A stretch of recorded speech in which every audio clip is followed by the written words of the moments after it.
Vamos a abrir la palabra de Dios y nos vamos a ir ahora al libro de Efesios, capítulo 6, y vamos a exponer del 14 al 18, comenzando en el versículo 10.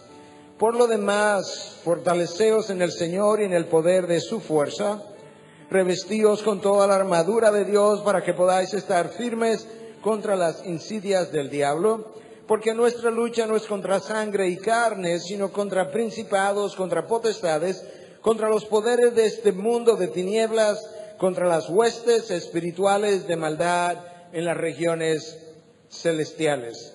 Por tanto, tomad toda la armadura de Dios, para que podáis resistir en el día malo, y habiéndolo hecho todo, estar firmes. Estad pues firmes, ceñida vuestra cintura con la verdad, revestidos con la coraza de la justicia y calzados los pies con el apresto del evangelio de la paz, en todo tomando el escudo de la fe con el que podréis apagar todos los dardos encendidos del maligno. Tomad también el yelmo de la salvación y la espada del Espíritu, que es la palabra de Dios. Con toda oración y súplica, orar en todo tiempo en el Espíritu, y así velar con toda perseverancia y súplica por todos los santos. Y orad por mí, para que me sea dada palabra al abrir mi boca, a fin de dar a conocer, sin temor, el misterio del Evangelio. Bueno, no sé cuántos recuerdan de que en la primera parte de este mensaje yo hablaba de que el énfasis prioritario en el Nuevo Testamento es acerca de estar firmes en su palabra. Que mi rol, mi responsabilidad primaria no es ofensiva, sino defensiva. Que ciertamente Dios me dio una posición el día que me llamó a su presencia, y ahora Él lo que me ha pedido es que defienda la posición que Él me entregó. Nosotros no estamos peleando para ganar una batalla, la batalla fue ya ganada. El día que Él me llamó, me entregó una posición, me vistió con una armadura, me pidió que resistiera hasta el punto de la muerte si fuera necesario, que permaneciera firme en mi posición. Pero Satanás ya fue derrotado, lo leímos en Colosenses 2:15. Habiendo despojado a los poderes y las autoridades, hizo de ellos un espectáculo público, triunfando sobre ellos por medio de él. Ese día, ese Viernes Santo, antes de su resurrección, Cristo hizo tres cosas con los poderes de las tinieblas, con Satanás y sus entidades. Número 1, los derrotó. Número 2, los avergonzó. Número 3, los desarmó.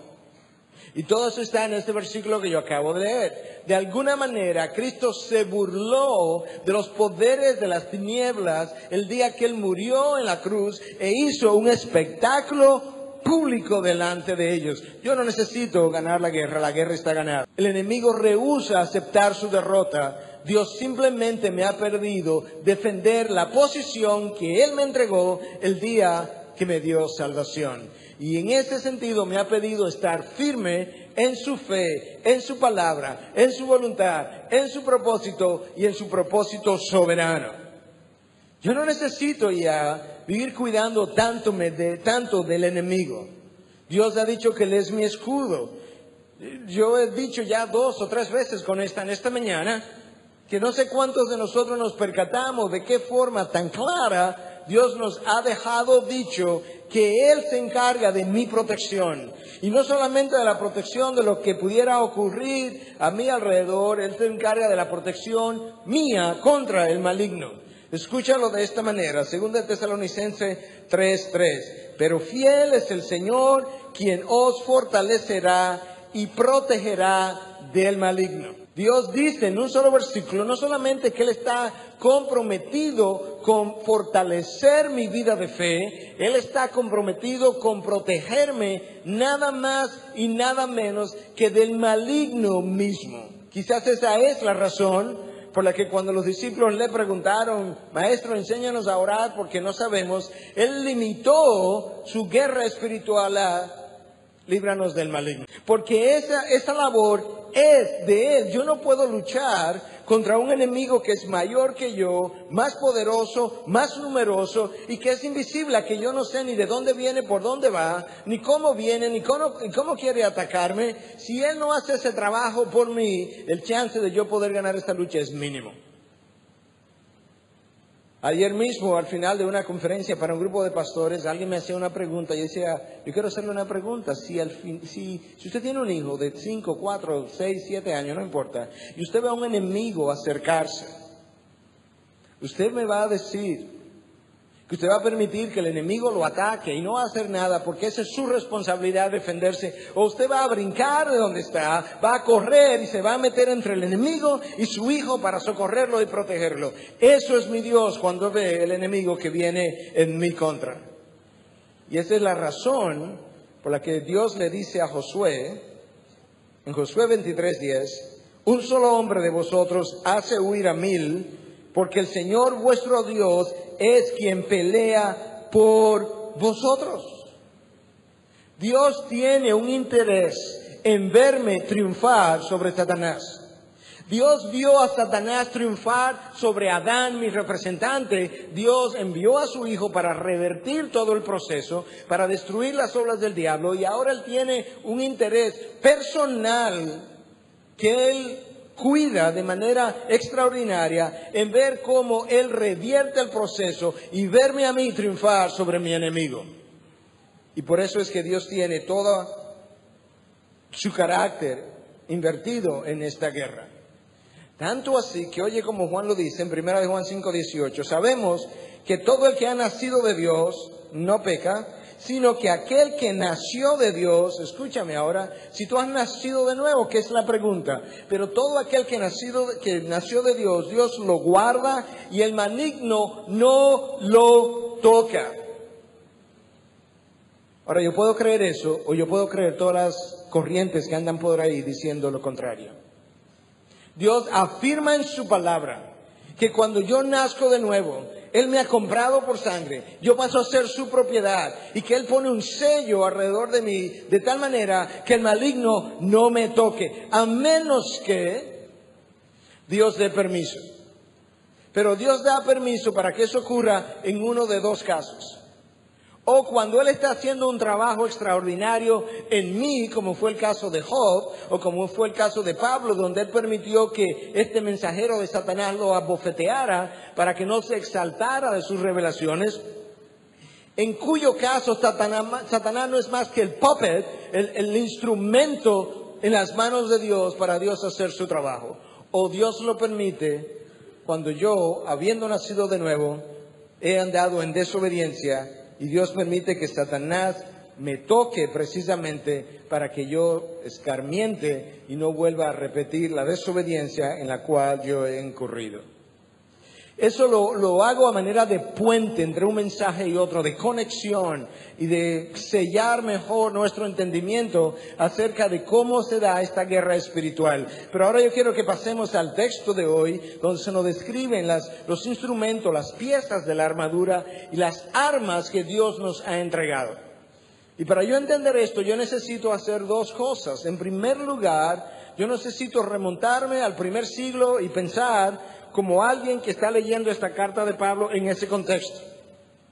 Pablo lo único que hace es tomar ilustraciones para luego usar metáforas que ellos puedan extraer a partir de las ilustraciones lecciones, enseñanzas espirituales.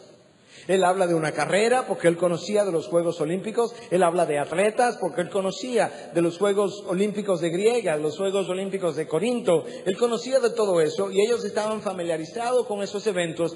Ahora él sabe que ellos también están familiarizados con el soldado romano que ocupaban toda esa área, que tenía una vestidura, y él quiere que, conociendo ellos cómo ellos usaban la vestidura, puedan obtener lecciones espirituales para su vida.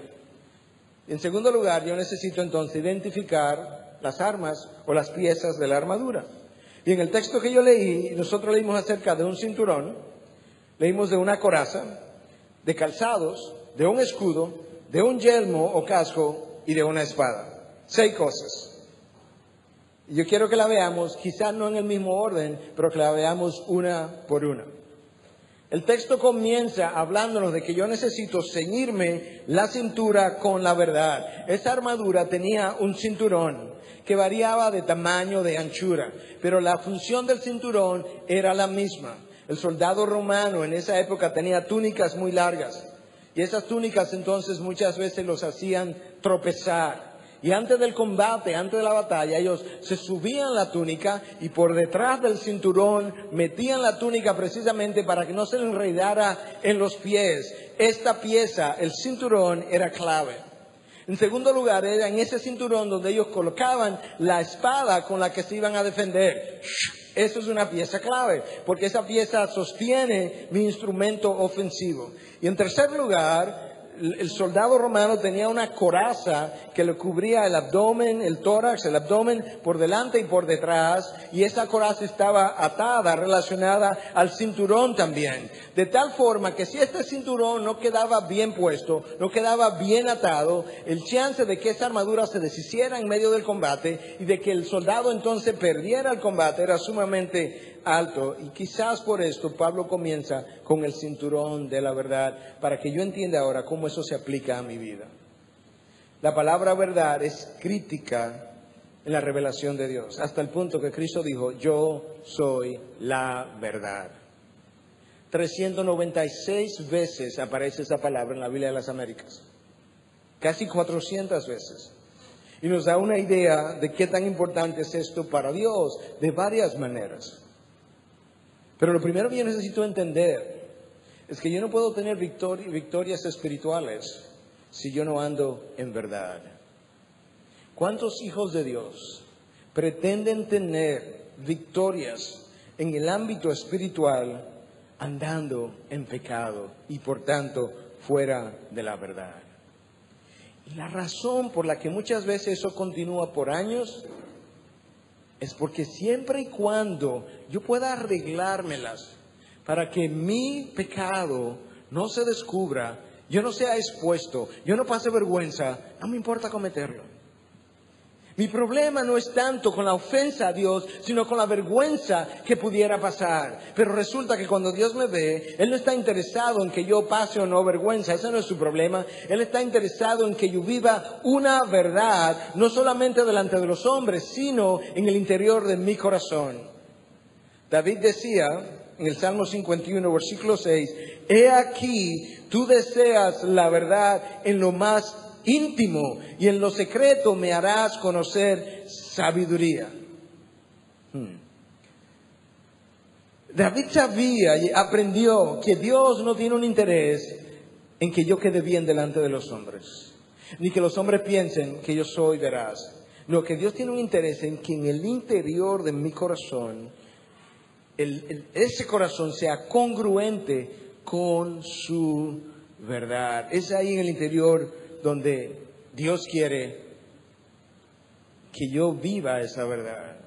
Él va a pesar en su balanza mi corazón y Él va a saber si me halló o no en verdad. Salmo 86, 11, escúchame, oh Señor, tu camino. O mejor dicho, enséñame, oh Señor, tu camino. Andaré en tu verdad. Unifica mi corazón para que tema tu nombre. Nota cómo el salmista une esta idea. Andaré en tu verdad y unifica mi corazón. El corazón que está dividido, el corazón que tiene alianzas con el reino de las tinieblas y el reino de la luz a un tiempo, es un corazón dividido y es de ese hombre que Santiago habla y dice que ese es un hombre que es inestable, que es de doble ánimo y que es inestable en todos sus caminos. La división que mi corazón experimenta, que quiere estar aquí y quiere estar allí a un tiempo, me hace inestable en todos mis caminos. Imagínate a un soldado romano en medio de una batalla, que en todos sus caminos él tenga inestabilidad, que no haya un momento de la guerra donde él se sienta firme. ¿Te das cuenta de lo crítico que es esta unificación de criterio dentro de mi corazón? Pero resulta que lo que va a unificar mi corazón es la verdad en mi interior. El Salmo 145, 18. El Señor está cerca de todos. No, eso no es lo que dice. Así es como comienza. El Señor está cerca de todos los que le invocan. No, así es como sigue, pero así eso no es lo que dice. Escúchame cómo es que dice.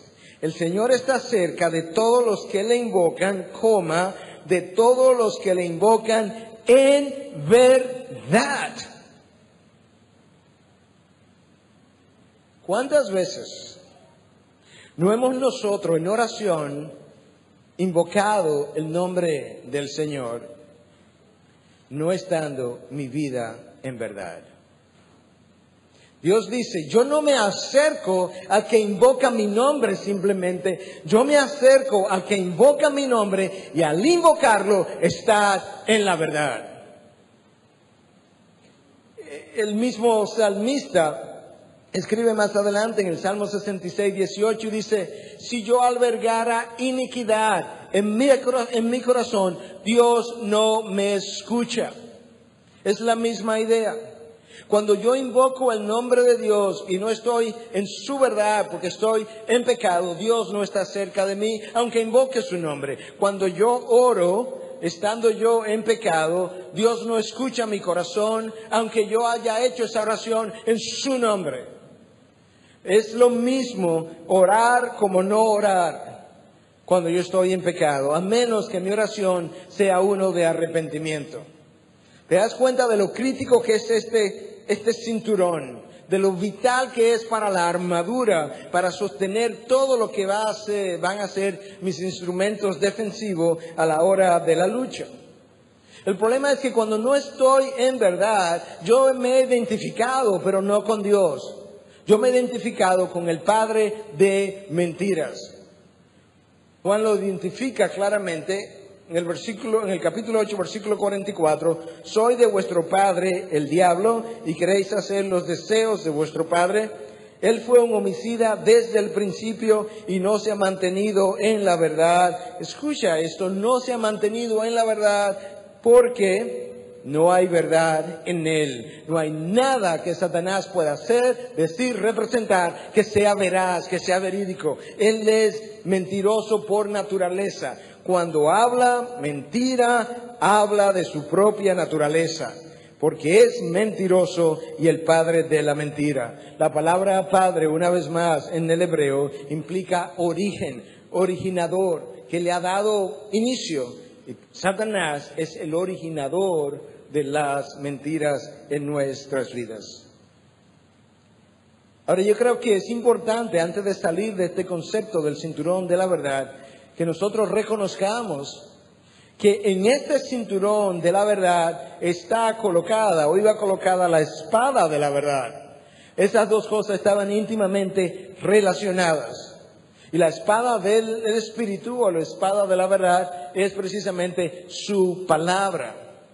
Y si hay algo que nosotros sabemos de la historia del pueblo de Dios por cientos de años que ha sido repetitivo, es que ese pueblo ha sufrido de dos males con relación a su palabra.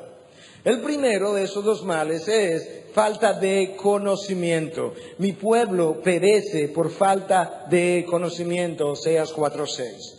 Dios no ha dicho que su pueblo perece por falta de instrucción sobre guerra espiritual. No, Él no ha dicho eso. Dios ha dicho que su pueblo perece porque ese pueblo no conoce su palabra, ni ha tenido hambre por ella.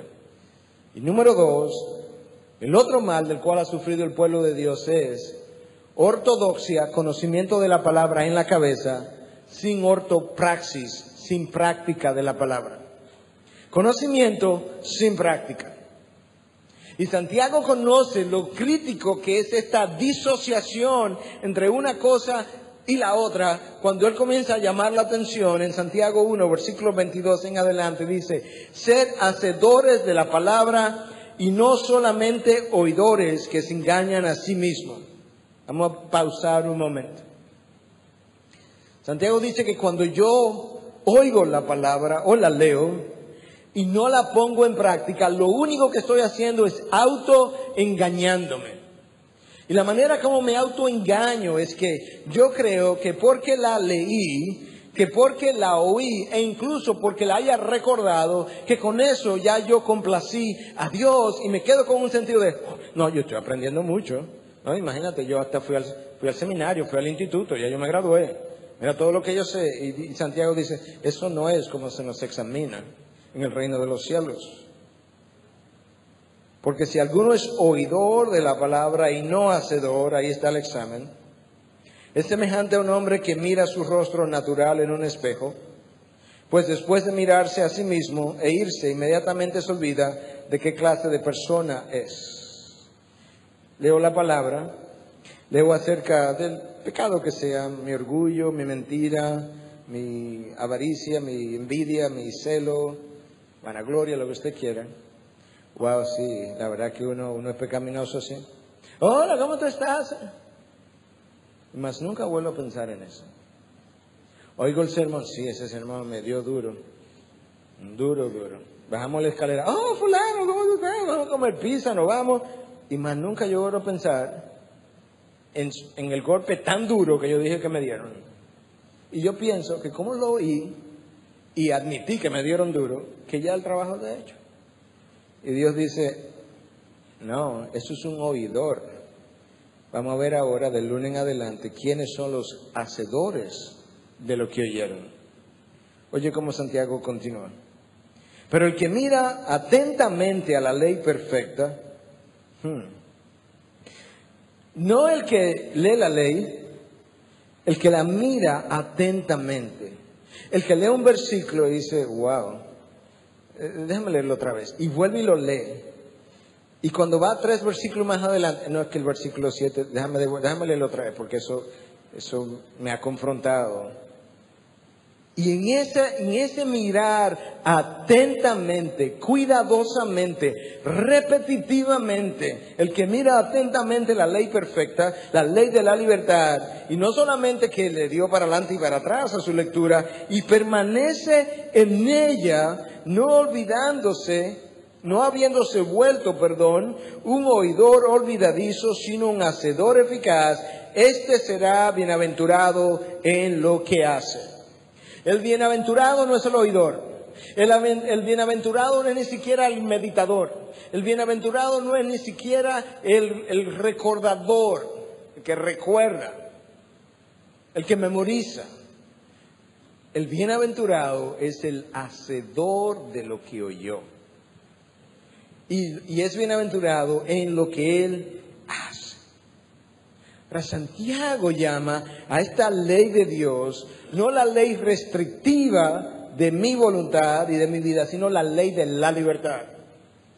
La ley que me liberta de mis patrones de pecado, de mi forma de pensamiento, de mis hábitos. La ley que finalmente, cuando es puesta en práctica, me permite vivir la libertad que Cristo compró en la cruz para mi vida. Por eso es que le llama la ley de la libertad. A menos que yo ponga en práctica su ley, yo no voy a poder edificar mi vida libremente, porque estaré amarrado a patrones de pensamiento y de pecado. Ahora, la palabra no solamente me da libertad, la palabra, dice el Salmo 119, versículo 133, que afirma mis pasos en tu palabra. Otra traducción dice que ordena mis pasos con tu palabra. Una vida desorganizada es una vida no vivida en su palabra. Una mente no organizada es una mente que no está saturada de su palabra. Cuando nosotros venimos a los pies de Cristo, entramos con una vida desorganizada de actividades, de prioridades, y en la medida en que la palabra va saturando mi mente, esa palabra va organizando mis prioridades, y en la medida en que mis prioridades quedan organizadas, mis actividades quedan organizadas. Y quizás eso es un buen momento para preguntarte, ¿qué tan organizada está tu vida? ¿Qué tan organizadas están tus prioridades? ¿Qué tan organizadas están las actividades que tú haces de día a día? Porque mi grado de organización o desorganización está directamente relacionado al tiempo que paso enfrente del espejo de la palabra. E incluso ese texto no solamente dice que la palabra ordena mis pasos, el versículo 133 del Salmo 119, sino que termina diciendo que al ordenar mis pasos, que ninguna iniquidad me domine. La razón por la que nosotros persistimos en patrones de pecados en la que recurrimos una y otra vez es porque esos patrones me dominan. Y lo que me está dominando es mi forma de pensar que yo no he logrado destruir. En la manera en que yo pienso y vuelvo a pensar de la misma manera, de esa misma forma yo vuelvo a pecar de la misma manera. Y eso es lo que tiene que ser destruido por su palabra. Dios dice claramente, no es mi palabra como el martillo que destroza la roca. Su palabra tiene que penetrar mi mente y destrozar formas de pensamiento que tienen años arraigadas, que me han convencido de que la vida es así, que me han convencido de que esto es así y no asado. Y en la medida en que eso permanece, eso me vuelve a llevar a otro patrón pecaminoso de actuar una y otra vez.